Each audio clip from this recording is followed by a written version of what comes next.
เสียงรถไถสนั่นพันพื้นพี่น้อง2 คันเลยเนาะฮะก็ได้ไฮที่3พี่น้องอันนี้ไฮที่4เนาะเปลี่ยนเบาเลยเปลี่ยนกันพุละไฮสบายดีเด้อพี่น้องสบายดีเบิดสุขสุคนเนาะสบายดีรอบแรงๆเนาะฮะก็ได้4ไฮพี่น้องไฮที่4น้ำเบาเล่เนาะค่าแต่ว่าหลายคนมาซอยพอดีรอบแรงพอน้องเมยกับชิมอนบอกลงมาซอยพี่น้องเอารถไถพะเทาเหลือมาคันหนึ่งเนาะผู้ข้าเจ้าไทยอยู่ผู้ชิมอนไทยเปลี่ยนกับพลังเมย์ผู้ให้มันเลี้ยงลงมาพร้อมกันเลยพี่น้องไทยดอกทางหน้าไห้ปุยาวเดี๋ยวสิพายางไปเบิ่งชิมอนกับพะเทาซีนะพี่น้องเดี๋ยวสิยางไปเอาวานเย็นนำเราหายวานเย็นไว้ในตู้แล้วเราถือลงมาเผื่อเดี๋ยวสิยางพาไปเบิ่งชิมอนนะพี่น้องสู้ๆเฮ้ยสู้ๆเซียวเอ็ดใครแต่ดอกมีแต่แห้งวัยรุ่นผู้บ่าวพี่น้องผู้บ่าวโสดแห้งลายไอที่4เนาะถ้าแบบนี้ก็บ่เกิน4-5 มื้อกันแล้วเนาะเบิ่งไปพี่น้องที่พายางไปเอาวันเย็นเนาะยางไปเอาวันเย็นน้ำพน้องเมยกันมาให้คนทายนากินพอจะมีแห้งเริ่มไถตั้งแต่อยู่เทิงเนาะไหลออกไปเรื่อยๆบัดค้ากาชิแล้วมันจะง่ายได้แล้วก็เมื่อเลยสินะบ่ยากครับรถไถมาไกลเลยมันยากเอารถไถขึ้นไถลงนี่แหละอันปะไว้ก็ย่านเขาหลักมีแต่หางยาวๆเลยพี่น้องมือนี่นะแดดพี่น้องเลยไถให้ยาวให้หนึ่งก็จำบ่อยากแล้วเมื่อยแถมมีตอพร้อมใครแต่ว่าบอยเลือกไถพี่น้องให้ได้มีตอบอยกับไถเองให้ได้บ่มีตอให้เบาเล่กับเบาพรไถเพราะว่ามันบ่ฮู้เด้น้ำมันหลายพรไซบ่แม่นซิมอนเบาพรไซพี่น้องพรไซหรือซิมอนพี่น้องผู้ใดจื้อแน่เฮ็ดพันไส้เฮ็ดพี่อาแม่พี่น้องผู้ใดจื่อคอมเมนต์มาเนาะซิมอนหรือพรไส้นี่เห็นแต่ทางหลังนี่ผู้ใดจื่อเนาะพ่อเขาใหญ่มากแล้วก็บ่ค่อยคือกันเด้พี่น้องตอนยังน้อยเนี่ยคือกันอยู่พอใหญ่มากแล้วก็บ่คือผู้อยู่น้ำกันคู่มือเนี่ยเบิ่งออกเขาไฟเป็นซิมอนพรชัยแต่ว่า FC ก็เบิ่งออกด้วยพี่น้องว่าผู้ใดซิมอนพรชัยเนาะเดี๋ยวบอยเฉลยพี่น้องบ่าวซิมอนนั่นเองพี่น้องสู้ๆซิมอนน่าอายหลายเด้อเฮ็ดเร่งระวังแต่ต่อพอน้องเมย์ฮะก็ลงมาไถหายแรกพี่น้อง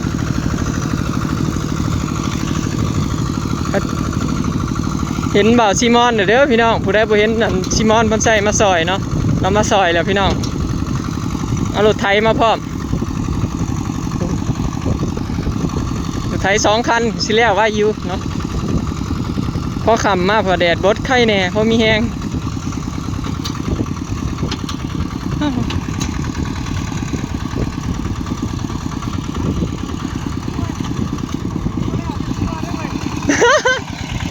เป็นอะไรนี่คือหมุนไปหมุนมา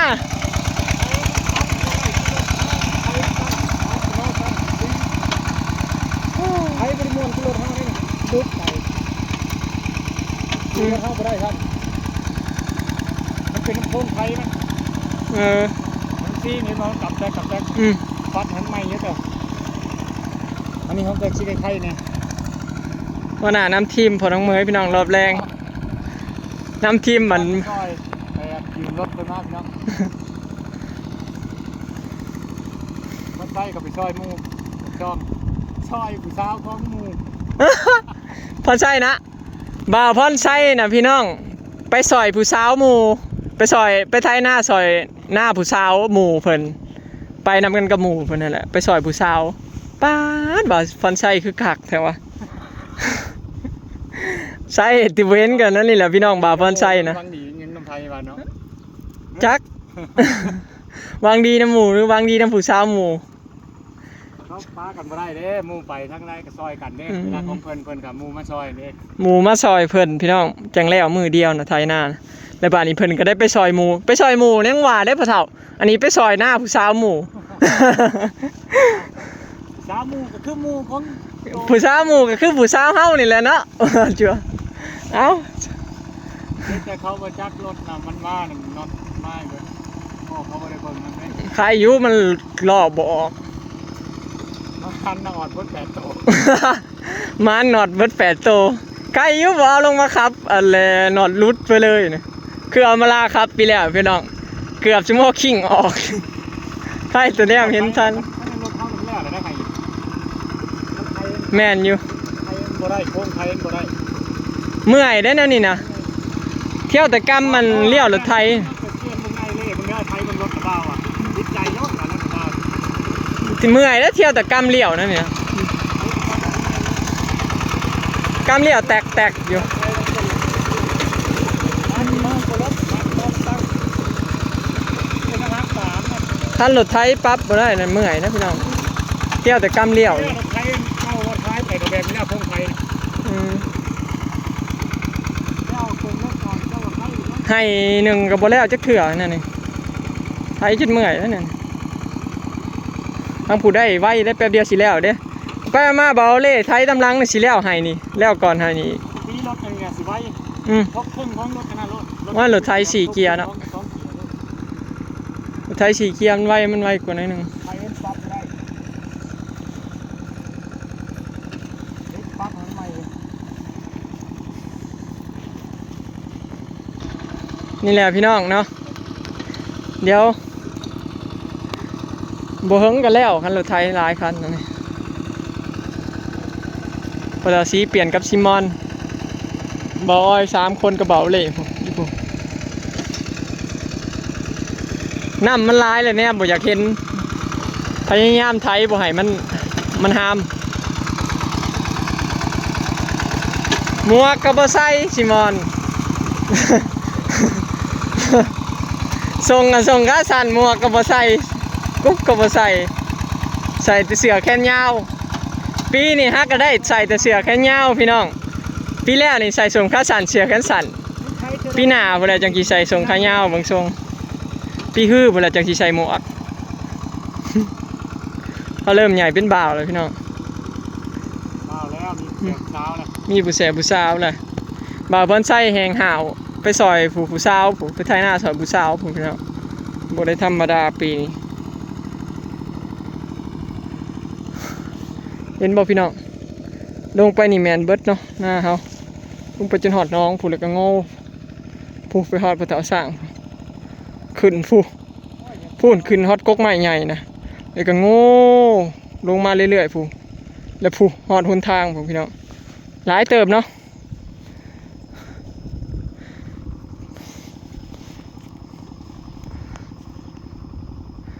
พระเถาเสียได้น้ำพี่น้องเอ้ยก็เลยบ่เป่ง เชื่อว่าไทยแล้วคนมาเติมอีกพอดีได้ด เสียดาย ำอีไทยพอดีให้มันบ่มหญ้าเน่าเลย คันไทยมีน้ำนี่ไทยยากแต่ว่าหญ้าเน่าเด้คันเน่าบ่มีน้ำหนามันขึ้นมาใหม่พอฝนตกมาแล้วน้ำอ่างมันก็ขึ้นมาใหม่หญ้า บ่มีน้ำแล้วมันแดดแห้งๆไทยโยมหญ้าตายเลย อันนี้เฮาไทยแล้วเพราะว่าฝนตกมาใส่นี่หญ้าขึ้นมางามกว่าเก่าอีกเอาไปมาเนาะคันไทยมีน้ำนี่ก็หญ้าตายเลยเนาะเสร็จแล้วดีอย่างเสียอย่างเนาะ เบาเล่แล้วเลยหายหนึ่งบ่าวมอนยังบ่แล้วอยู่พี่น้องรถไถมันขับบ่คักมันอยากชิงขับบ่ม่วนเห็นบ่เรากำแตกๆกำเลี้ยวตลอดเลยเมื่อยได้แน่คันรถไถนิ่งคือรถไถบ่เท่าซีนะพี่น้องขับม่วนนั่นน่ะมันก็บ่ค่อยเมื่อยเนาะเฮาบ่ได้แบบประคองรถเด้อันนี้ได้ครึ่งรถประคองรถเมื่อย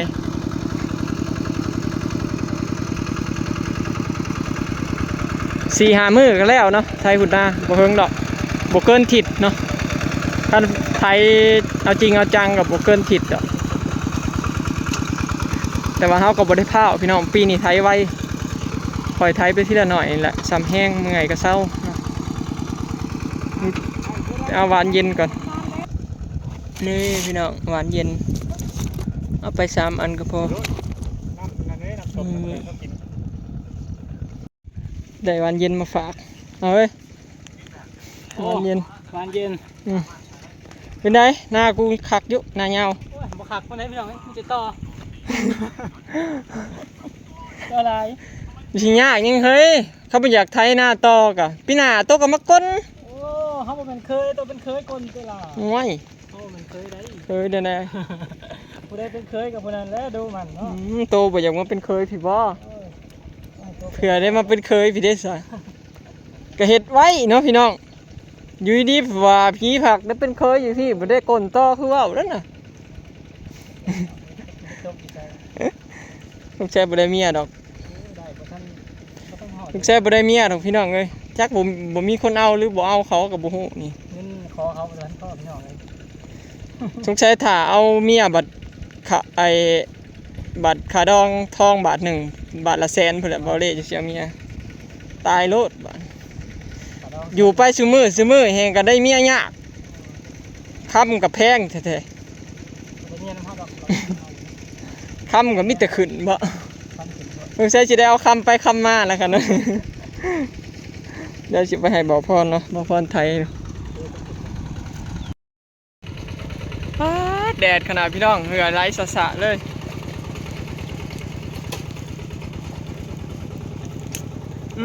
หวานเย็นลุด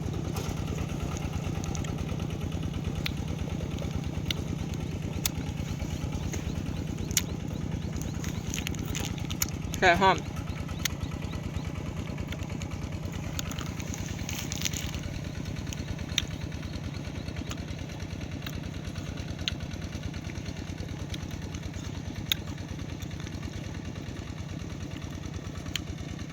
สกไซเอาเฮ็ดปวกพี่น้อง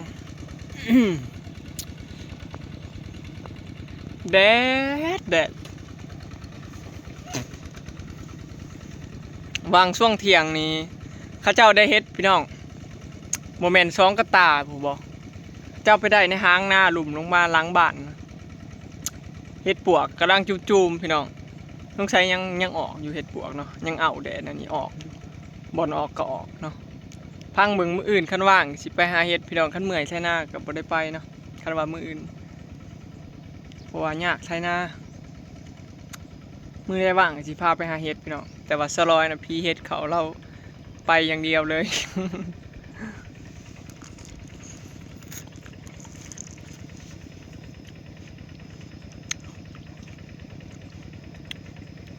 พาวไทยหุ่นมันแล้วเลยพักผ่อนแล้วก็ไปหาเฮ็ดละโงกแล้วพี่น้องบัดนี้เฮ็ดละโงกกำลังเริ่มสิออกเนาะหลังจากเฮ็ดปวกนี่เบิดเฮ็ดปวกปีเบิดก็เฮ็ดละโงกแล้วบัดนี้ก็สิบ่ได้อยู่ได้เศร้าไปหาแต่เฮ็ดแล้วบัดบ่ได้พักผ่อนดอกแต่ละปีกับพี่น้องลุย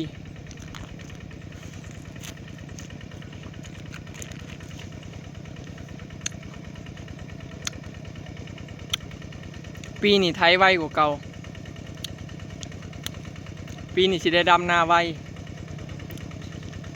แล้วไว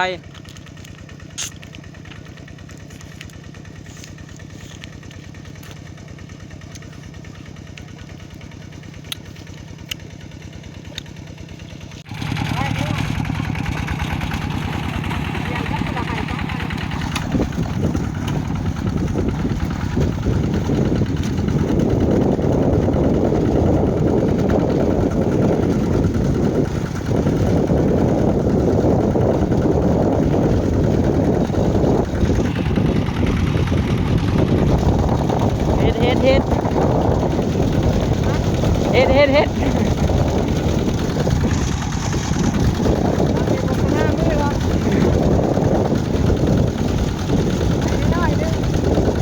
ให้หน่อยแต่เงา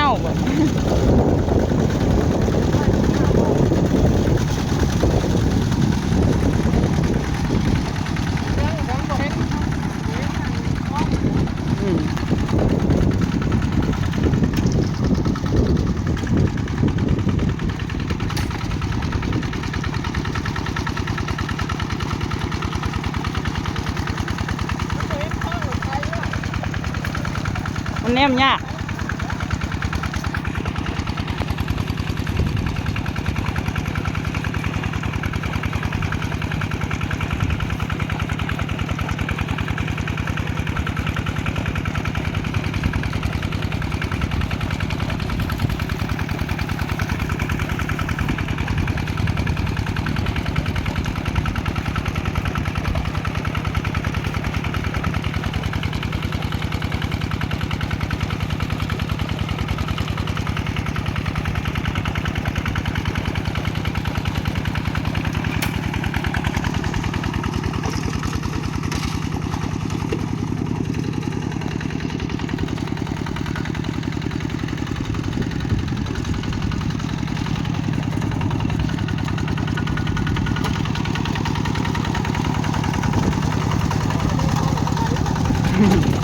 ลงคลองมันนำลาย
เป็นยังไงพอน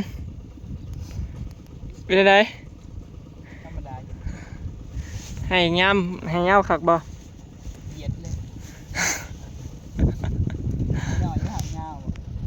เงาย่างจะปวดขาหมดแล้วพุ่น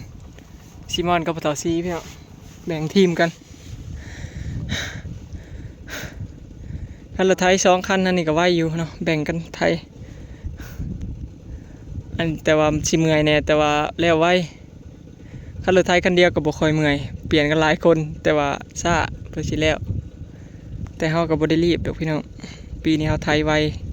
ตกกะแล้วก็ไทยเลยใช่มั้ยมีโอกาสหลายทิศอยู่เนาะเผื่อกะสิยาว3 ทิศพุ่นละจังสิได้ดำเนาะให้กะแก่ขนำลายแนวนี้ก็ถากะอย่างเดียวคันกะแก่แล้วก็ดำเลยแหละเพราะว่าน้ำเต็มให้นาเนาะไทยหุดนานี่ยากพี่น้องนำให้เต็มให้นาขับลำไปลำมาจักทางใดตีนรถไทยจักทางใดไขไทยแล้วบ่ทันไทยงมพาวไปเดาเอาไป จักห้ามบ่ห้ามครับบ่ฮู้เจ้าว่าบ่อนบ่ทันไทยก็มีอยู่จัก น้ำแห้งแล้วเรียบแปะให้เรียกเป็นครูมันบ่แม่นเป็นครูไทยที่ยันเป็นห้องบ่ทันไทยเลยแปะแล้วแซมโอเคเนาะพี่น้องคลิปนี้ก็สิได้จบไปสำนี้เด้อเนาะฝากเป็นกำลังใจให้บอยเด้อเนาะพี่น้องไปแล้วสบายดีเปลี่ยนเบาเลยเอาลุยเฮา